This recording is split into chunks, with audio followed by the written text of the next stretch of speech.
बिस्मिल्लाहिर्रहमानिर्रहीम। मेरे अजीज़ पाकिस्तानी भाइयों बहनों बच्चों, अस्सलाम वालेकुम। सबसे पहले आज आपको यौम तकबीर यानी 28 मई के लिए मुबारकबाद देता हूँ। ये वो दिन है जिस दिन हमारी मेहनतों का मेरे रफ़्ता कार की मेहनतों का समर जो था वो आप सबको मिला और आप सब ने देखा। और हम लोगों ने बड़ी मेहनत की थी, 18 घंटे 20 घंटे काम करते थे। और मैं तमाम चीज़ें छोड़ छाड़ के बड़ी आला नौकरी वगैरह पाकिस्तान आया था। 71 के बाद जो हमारा हशर हुआ था वो मैं कभी भूल नहीं सकता था। और मैंने उस वक्त ये पेशकश की भुट्टो साहब को कि मैं एटम बम बनाने की सलाहियत रखता हूँ, मैं इंशाल्लाह बना दूँगा। तो उन्होंने फौरी मुझे तमाम सहूलतें दे दी और मुझे ये काम जो था मेरे सुपुर्द कर दिया। और हमने बहुत ही कम अरसे में माशाल्लाह 6-7 साल के अंदर ही एटम बम बना लिया, जो कि दुनिया के लिए एक मुआजिज़ा था। वो कभी तसव्वुर नहीं कर सकते थे कि वो मुल्क जो गाड़ियाँ बैलगाड़ियाँ सही नहीं बना सकते, साइकिल सही नहीं बना सकते, वो एटम बम कैसे बना सकता है।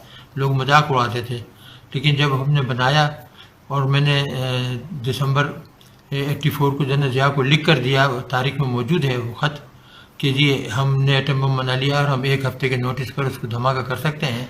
तो वो बेहद खुशी, उन्होंने मुझे गले लगाया, मेरी पेशानी छूमी और कहा कि बस अब हिंदुओं का हम बेड़ा गर्क कर देंगे अगर उन्होंने ज़रा भी हमारे साथ बदमाशी की।